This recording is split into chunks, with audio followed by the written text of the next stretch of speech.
Hi, I'm Jennifer Chino with Anchored in Annapolis, and today I'm here with Tammy Turner. Welcome, Tammy. Thank you. Tammy is founder and president of Care Prepared.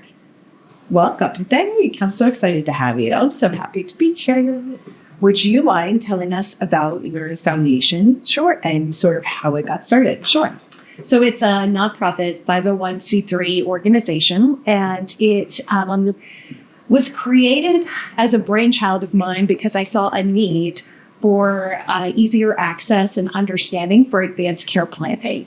So there's a lot of people have misconceptions, misunderstanding about what advanced care planning is, how to access it, who needs to do it, all of those things. So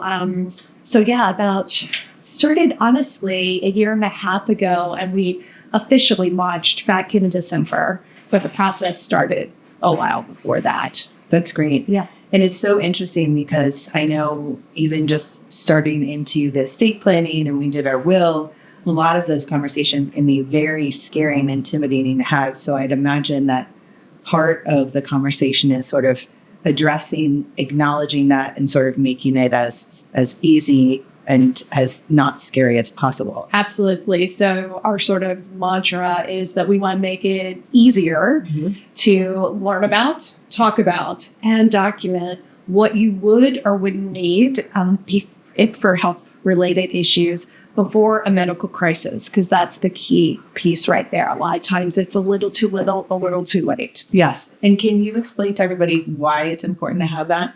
Yeah. So start a little bit before that. So advanced care planning is coming up with understanding your values and what matters to you, and documenting what types of medical interventions you would or wouldn't want.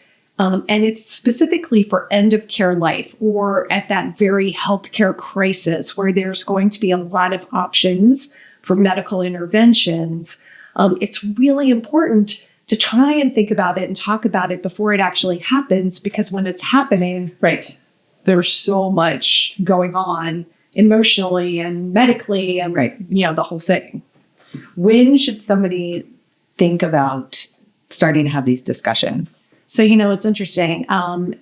Anyone over the age of 18, honestly, all right, any adult could and should at least think about, if you couldn't make a decision for yourself, who could speak on your behalf? So that person in Maryland is called a healthcare agent. Okay. And you get to choose who that person is. It can default to your spouse, to your child, but you have the power to choose if there's someone you think that could best reflect, that you could talk to, and that could best reflect your values and wishes.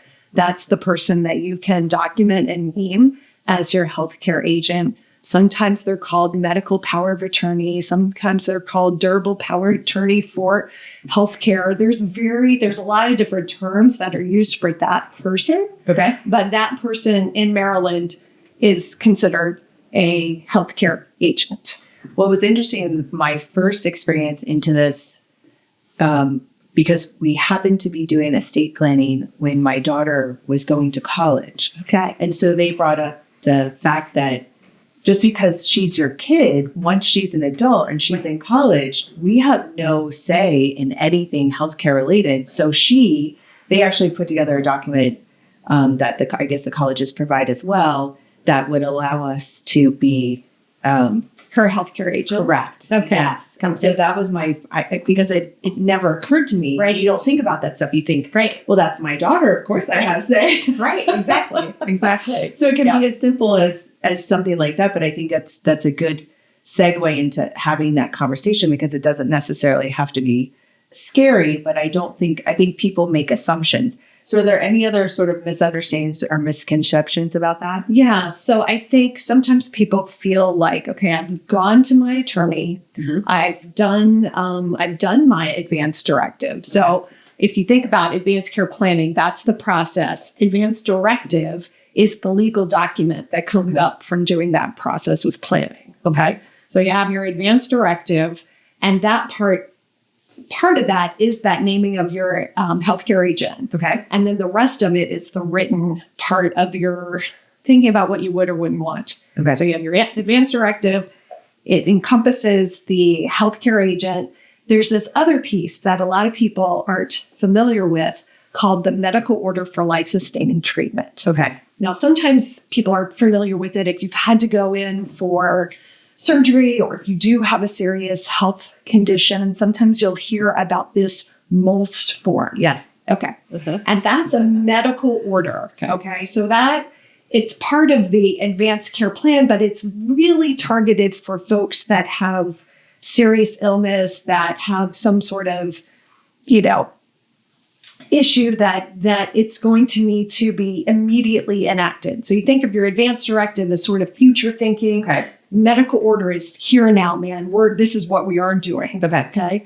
And it's written by a physician, a nurse practitioner, or a physician's assistant.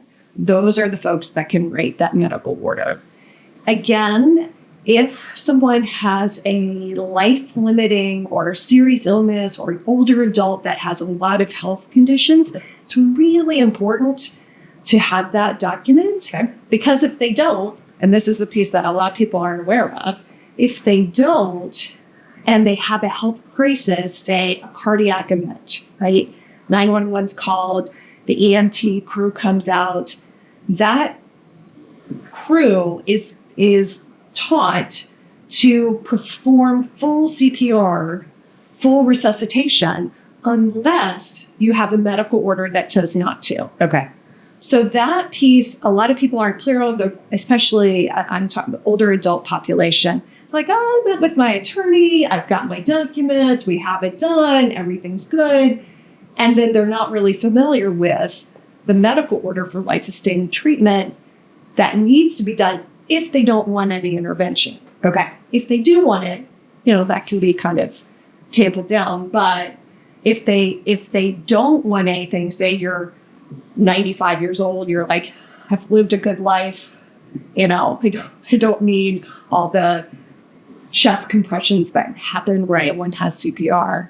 Then you need to make sure you have that document. And then are emergency services trained to look for those documents? Is there something that, how would they know that someone has that? So here's a challenge. Even in our day and age where everything is electronic, Right. They are still, EMT crews are still trained to look on a refrigerator Okay. for a paper document for that document. Okay. There are a lot of additional electronic ways to work with that now, which is awesome. In our state, in Maryland, we have a electronic version to host all of our advanced directives, MOLST form, which is called MyDirectives. Okay. And that platform, anyone can go on MyDirectives and create their advanced directive, upload. If they have a MOLST form, we can hold all of those pieces. That platform connects in Maryland to the CRISP system, which is our health information exchange for our state. Okay. So that covers the hospitals, the emergency crews. So if you go on MyDirectives and put all your information on there, Maryland says that, okay, now you're covered. I think another good tip is that you can't overshare that with your own physician, your own provider, your family, whoever needs to be aware or not. That's great. So if people want to connect with you, Yes. what is the best way to connect with your organization? They can check us out online, careprepared.org. Okay. Email carepreparedinc@gmail.com. Lots of Care Prepared. It's the name. Like if you search us, we should pop up. Okay. That's amazing. Thank you so much for joining us. Thanks. And if you have any questions or would like to contact Tammy, I will have her contact information below, and please feel free to leave a comment. Thank you so much. Thanks. Thanks, Jen. Thanks.